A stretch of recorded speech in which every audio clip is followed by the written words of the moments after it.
new kind of alien. The ship is not dead.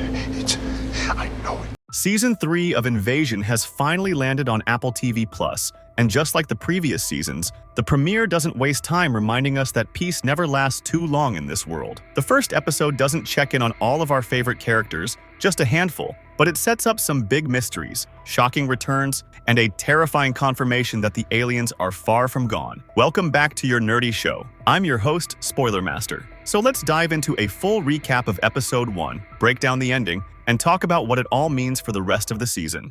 It's the same sound I heard when my unit got killed.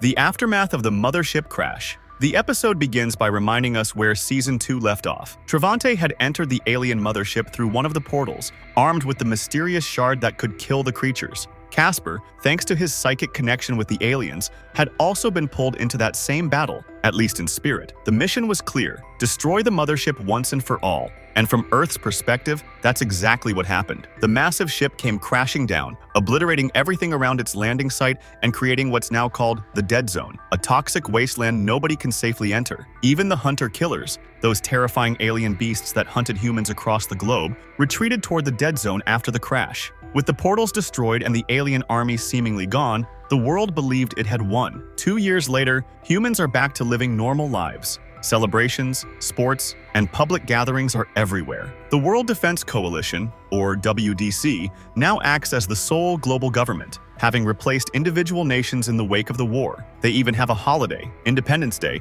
marking the mothership's fall. But beneath this illusion of peace, something isn't right. Holy shit. What do you see, Private?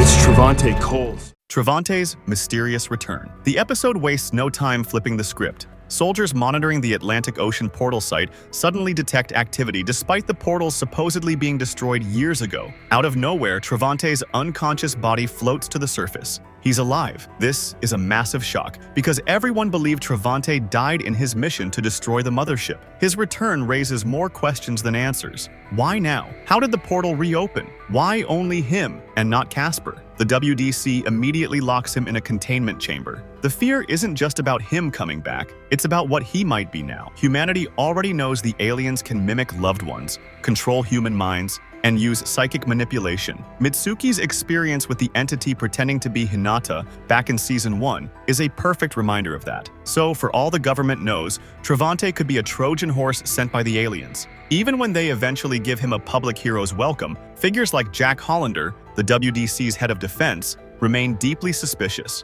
Hollander even points out that Travante always seems to be the last man standing, surviving events that wipe out everyone else, from his unit in Afghanistan to Casper on the mothership. It plants a seed of doubt not just in the characters, but in us as viewers too. Could Travante be compromised without even realizing it? A crowd of people came from all over the world just to get a look at you.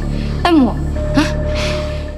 Jamila's new life. Meanwhile, we catch up with Jamila Hudson, who has returned to London. 2 years later, she seems to have found a new rhythm. She's surrounded by new friends, including a boyfriend named Jahan, who clearly loves and supports her. But beneath her fresh start, Jamila hasn't fully healed. She still grieves Casper, her closest friend and first love, whose death has haunted her. When she learns about Travante's shocking return on the news, her world is rocked all over again. Suddenly, all the unanswered questions about Casper resurface. What happened to him? Did he really die on the mothership? Could Travante know more than anyone else about his fate? Driven by this, Jamila decides to head to the US, dragging Jahan along so she can attend Travante's hero ceremony. Her goal isn't just to welcome him back, it's to finally get answers about Casper.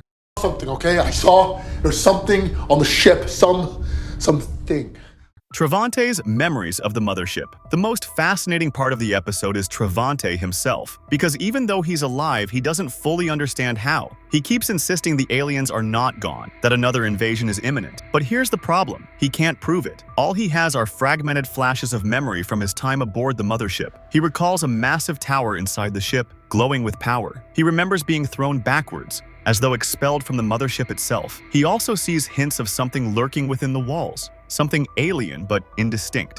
And here's the kicker. He remembers using the shard, but it didn't actually seem to work. If that's the case, then how did the mothership crash? Was it destroyed by the aliens themselves? If so, why? Did they have a reason to abandon it, or was it part of a larger plan? These questions are huge because they suggest humanity's victory may have been nothing more than a convenient illusion. All right, your friend Casper, dead. My friends in my unit in the desert, dead. Just stay the fuck away. Casper's lingering presence. Things get even stranger when Jamila shows Travante Casper's EEG report from the moment of his death. Somehow, this triggers Travante's longest and most vivid memory flash yet. It hints at a lingering psychic connection between the two, even across life and death. This connection raises the possibility that Casper isn't truly gone. His body may have died, but his consciousness could still be trapped somewhere, possibly within the alien hive mind itself. Remember, Casper has always had a unique link to the aliens, almost like he could hack into their collective mind. If that's still true, then he might play a role in Season 3 from Beyond the Grave. But what's even more chilling is what happens to Travante afterward. During sudden painful jolts in his head, his eyes briefly flash blue, the same way humans did when under alien control in earlier seasons. That alone raises a terrifying possibility. Travante isn't just connected to Casper, he might also be connected to the aliens themselves. The threat, the aliens, they're not done. There is no more alien threat. I feel it, okay? The return of the aliens. If there was any doubt about the aliens being back, Episode 1 puts it to rest. At the very start of the episode, we see a family celebrating Independence Day. Later that night, their dog is killed, and the father is brutally attacked by a hunter-killer. That's right, the aliens never actually left. By the end of the episode, Travante notices birds flying in unnatural patterns, the same eerie sign of alien presence from Season 1. It's a visual cue that the invasion is already underway, even though the world is too busy celebrating its false victory to notice. This sets up one of the season's central conflicts. The people who know the truth are being ignored, while the rest of humanity is dangerously unprepared. Jamila and Travante join forces. The episode ends with Travante making a bold decision. Tired of being dismissed by the authorities, he escapes his surveillance and decides to take matters into his own hands. He believes there are people out there who understand the aliens better than anyone else, and he needs to find them. Jamila, encouraged by Jahan, chooses to join him. For her, this is about more than just the looming invasion. It's also about finding closure regarding Casper. Together, Travante and Jamila hit the road, with their likely destination being Mitsuki and Anisha, the other two central figures from past seasons. But given how quickly the alien threat is escalating, it's doubtful they'll get there without major obstacles. Where are you going? Someone who knows about aliens, okay? What the hell? Breaking down the ending. So what does the ending really mean? A few key takeaways stand out. 1. Travante's survival isn't a coincidence. His reappearance feels orchestrated. The fact that he emerges from a portal 2 years later, just as the aliens are preparing their return, suggests he may have been sent back for a reason. Whether he's meant to be a weapon, a spy, or even a bridge between humans and aliens remains unclear.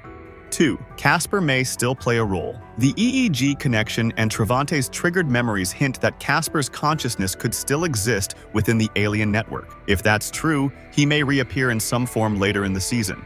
3. The aliens are smarter than we thought. The mothership's crash might not have been a defeat. It could have been a deliberate move. If the aliens wanted humanity to believe the war was over, it would explain why they abandoned the ship. This calm before the storm could be part of their long-term strategy. 4. The WDC is a liability. With leaders like Hollander refusing to believe Travante, humanity is effectively blind to the danger. That means our characters will once again be forced to act alone, without the support of a global defense force. So I suggest that you do the same because I don't have the bedtime story that you're looking for, Jamila. Our nerdy thoughts. Episode 1 of Invasion Season 3 does a great job of re-establishing the world, catching us up on key characters, and planting seeds for bigger mysteries. Travante's mysterious survival, Jamila's lingering grief, Casper's possible connection to the aliens, and the terrifying signs of another invasion all combine into a tense and unpredictable setup. The big question moving forward is whether Travante is truly himself, or if he's been altered by the aliens in ways even he doesn't understand. His blue-eye flashes and fragmented memories are massive red flags. At the same time, Jamila's journey for answers about Casper could lead her to uncover shocking truths about what really happened on the mothership. And of course, the aliens are clearly back, maybe stronger and smarter than ever before. The humans are celebrating their freedom, but they might be walking straight into their doom. One thing is for sure, if this premiere is any indication, Season 3 is going to be full of paranoia, shocking twists, and devastating reveals.